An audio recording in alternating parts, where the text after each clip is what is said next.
Ginoo Amahan, kaayo nga walay kinutuban, among sinugdan og mag-aagap, ayaw pagpahilayo kanamo, ug patalinghugi ang mga pag-ampo sa tanan nga nagadayeg kanimo. Pasaylo ang among mga sala, ug iuli kami nga na sa kinabuhi, ug ambing kami diha sa imong gugma. Kini among gipangayo, pinaagi sa among Ginoong Hesukristo, imong anak, nga buhi ug hari uban kanimo sa Espiritu Santo, Dios hangtod sa kahangsuhuran.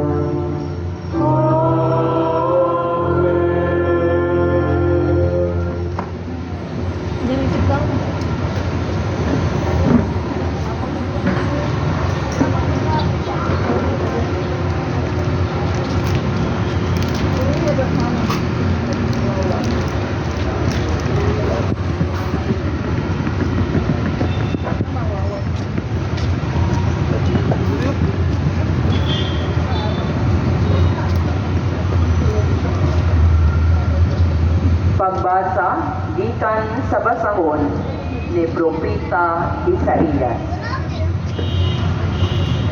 Ang Ginoo miingon, kamong giihaw nga rin kamo og inom. Bisag wala kamoy kwarta, nga rin kamo palit og kaon. Palit kamo bino og gatas nga walay bayad. Nganong gastuon man ninyo ang inyong kwarta ni anang dili makabusog. Pamati kamo kanako, ug makakaon kamo maayong pagkaon, ug matagbaw kamo. Pamati kamo, ug duol kanako, aron dili kamo mamatay. Maghimo ako walay katapusang kasabutan uban kaninyo, ug ang panalanginan ko kamo sumala sa akong isaad kang daben. Ang pulong sa Ginoo.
gikan sa sulat ni San Pablo ngadto sa taga-Roma.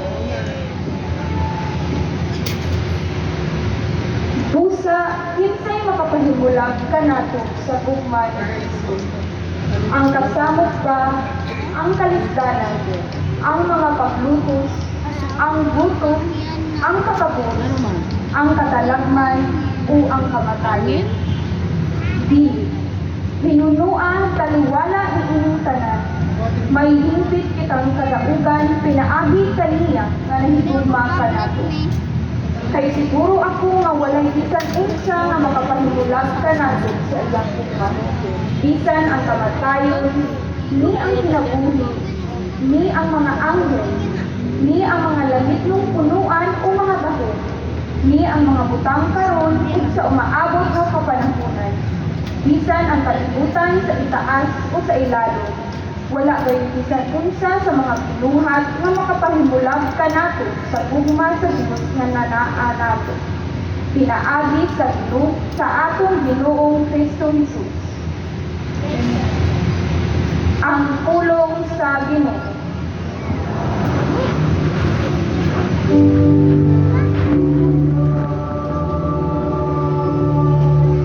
Ang Ginoo manaka ninyo.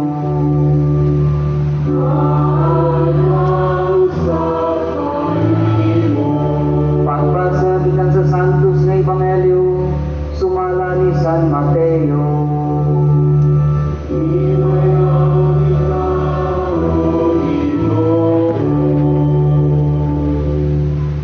Sa pagkadungog ni Jesus sa balita nga gipatay si Juan, ibiya siya nitong Davita sakay sa usa ka sakayan ug miadto nga naginusara sa usa ka dapit nga awaaw. Nakabalita nini ang mga tao ug namiya sila sa ilang mga lungsod ug milakaw sila aron pag-agpas kaniya. Si Jesus mikawas sa sakayan ug sa pagkakita niya sa dakong pundok sa mga tao, giabot siya sa dakong kaluoy kanila ug giayo nila niya ang ilang mga masakiton. Ngadto kapuna, ang iyang mga tinun-an biduol kaniya og ningon, hapon na kaayo ug awaaw kining dapita. Busa, palagta ang mga tao ug padua sila sa mga balangay aron mamalit og pagkaon. Si Jesus mitubag, dili kinahanglan nga manlakaw pa sila. Kamu mismo ang maghatag kanila pagkaon. Sila mitubag, 5 ra kapan ug 2 ka isda ang among dala. Si Jesus mingon, dad-a na rin. Kunya iyang ipalingkod sa kasabutan ang mga tao ug ikuha niya ang 5 kapan ug ang 2 ka isda. Kunya, nihat siya sa langit ug nagpasalamat sa Dios. Ug ibikas-bikas niya ang mga pan ug ihatag ngadto sa mga tinun-an ug ihatag sa kini sa mga tinun-an ngadto sa mga tao. Nangaon ang tanan ug nangabusog. Kunya, gihipos sa mga tinun-an ang sobra na nakapuno ug napulog 2 ka bukag. 5,000 ang gidaghanon sa mga tao na nanaon. Walay labot sa mga babayi o sa mga bata. Ang Ebanghelyo sa Ginoo. Glory ikaw, O Kristo. Mga kaibigan nato din Kristo, mayong buntag kanan-kanan. Sulod ini atong sa misa karon, kumangay sa tuang sawali, sulod nato ang pagpag-u sa panaad sa atong mga altar servers. Muna nga niyan sila sa atong atubangan, munang may suon yung kung kamo nga ato sila nga iampo, atong iampo nga sila magbadasigod kanunay diya sa pagpangalagat. Karong adlaw sa may suon, unang Domingo sa bulan sa Agosto, gitakda kini nga solemnidad ni San Juan Maria Vianney. Kini siya mao ang patron sa mga kaparian usa ipahinumduman sa kitang tanan sa pag-ampo sa tanan mga pari na ngayon itaw kami ninyo kalimti sa inyong mga pag-ampo. Ang atong mga pagbasa karong Dominguha may isuon nagisgot mahitungod sa Dios nga kanunay nagatiman nato lawas o kalag usa idapit ta sa pagsalig niya kanunay. So nang pagbasa ang propeta nga si Isaias nagupay sa mga Hudiyo nga gidagit dito sa Babylonia. Utong ipasibigan sila ni propeta Isaias nga makabalik sila sa ilang lugar ug ang Dios magtagad sila mga duwasnon ug espirituhanon na panginahanglan. Pasaylohan sila sa Dios sa ilang mga sala aron sila makatambong sa bangkite sa langit. Inana kaayo ang Dios na bisan pa silang pagkamasalaykon sa ilang pagsupil sa Ginoo, ang Ginoo nagmaluluyon kanila.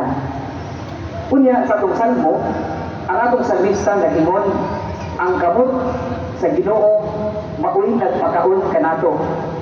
Iyang itagpaw ang tanan natong gikinahanglan.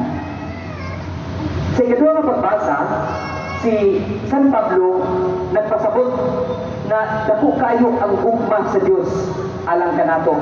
Ubusa, wala gyud ta kitay angay nga makapahilayo nato gikan kaniya. Bisan ang mga pagsulay, ang mga paglutos, ang kakabus, ang kakuyaw, ug ang mga kalisdanan sa kinabuhi. Pero kung sa may nahitabo, daghang gayon ng atong mga kasakit ug kalisod, atong ihimo nga hinungdan sa pagbuhat ug kautan. Uban, ug ingon sila kung sila kawadron, mangilan, mangawat. So, wala gyud tay butang nga makapahalayo nato gikan sa gugma sa Dios. Apan bisan pa na ang Ginoo nagmakanunayon nga rin kanato. Sa Ebanghelyo karon may isuon, ipakita sa Ginoo unsa kamaayo ang Dios. Pinaagi sa pagpakaon sa libo ka mga tawo na nagsunod-sunod niya nga gigutom. Ikan lamang sa 2 ka isda ug 5 ka pan. Ug ang tanan matud pa ni sa Mateo nagapusog gani tuna pay daghang salin. Kung sa may mensahe ini, ang mga pagbasa karon may isuon, nagpahinumdum nato nga ang Dios nagtagad kitawon sa tanan. Ang Ebanghelyo naglaro nga doon na di ay ikok nga pahap alang sa tanan. Gani, tunay himo nga survey, nga matod pa sa survey, ang food production kuno nilapas og 16% sa gidaganon sa mga tao sa tibuok kalibutan. Sa ato pa, walay rason na dunay walay kaon karong panahona. Pero nganong milyon man ka mga tao ang walay makaon tungod sa dili pareho nga pahap. Ang uban naginubra, samtang uban kadaghanan nagkulang. Gani ang uban wala pusa. Tungod kay dunay pipila nga nag-angkon sa pahat sa uban.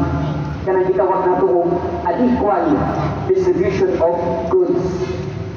Punan pa, nga daghang mga tao kulang sa kaandam pagpaambit ngadto sa mga walay pila.